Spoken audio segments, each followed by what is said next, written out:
के आर्मस्ट्रॉन्ग जो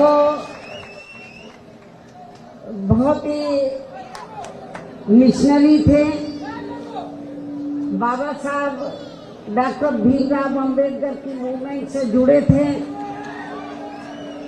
लॉर्ड बुद्धा के जो संदेश हैं,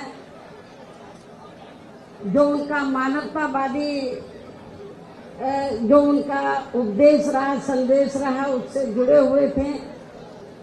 और जब उन्होंने पार्टी में काम करना चाहा तो एक ही पार्टी उन्होंने चयनित की, बहुजन समाज पार्टी। और बहुजन समाज पार्टी में जब से वो जुड़े रहे हैं या जब से जुड़े हैं तो पूरी ईमानदारी निष्ठा से वो तमिलनाडु स्टेट में पार्टी का जनाधार बढ़ाने में पूरे जी जान से लगे रहे हैं। लेकिन इनकी जिस प्रकार से हत्या की गई है घर के बाहर, ये बड़ा सोचने की बात है। और इससे ऐसा लगता है जिस तरीके से हमारे स्टेट के प्रेसिडेंट की हत्या की गई है उनके घर के बाहर, तो उससे ऐसा लगता है कि आपके तमिलनाडु स्टेट में कानून व्यवस्था नाम की कोई चीज नहीं है। और इतना ही नहीं, मुझे ये भी मालूम हुआ कि जिन्होंने हत्या की है अभी तक वो असली जो अपराधी है वो पकड़े नहीं गए हैं। केवल खाना पूर्ति के लिए कुछ कर लिए हैं, असली अपराधी अब नहीं पकड़े गए हैं। स्टेट गवर्नमेंट को बहुत गंभीर होना चाहिए, क्योंकि ये हमारे स्टेट के प्रेसिडेंट का मामला नहीं है अकेले।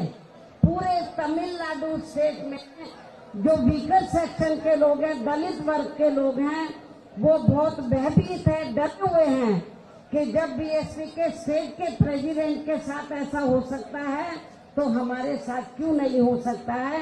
ये बड़े गंभीरता से सोचने की बात है।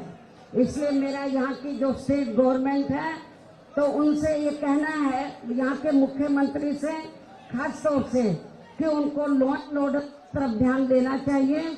और जो वीकर सेक्शन के लोग हैं, दलित वर्ग के लोग हैं, उनके सुरक्षा का ध्यान रखना बहुत जरूरी है। और जिस तरीके से शाम के वक्त आकर इनकी हत्या की गई, तो मुझे तो ऐसा लगता है कि ये अब तक यदि सरकार गंभीर होती तो जो असली अपराधी अब तक पकड़े जाते, लेकिन असली अपराधी अभी तक नहीं पकड़े हैं।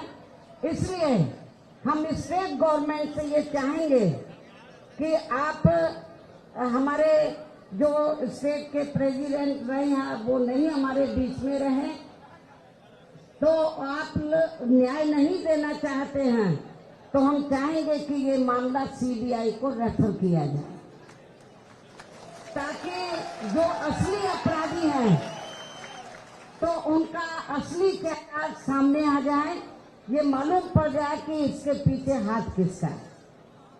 क्योंकि हमें कोई, हमारी पार्टी को कोई उम्मीद नहीं है यहाँ की स्टेट गवर्नमेंट हमें न्याय दे देगी।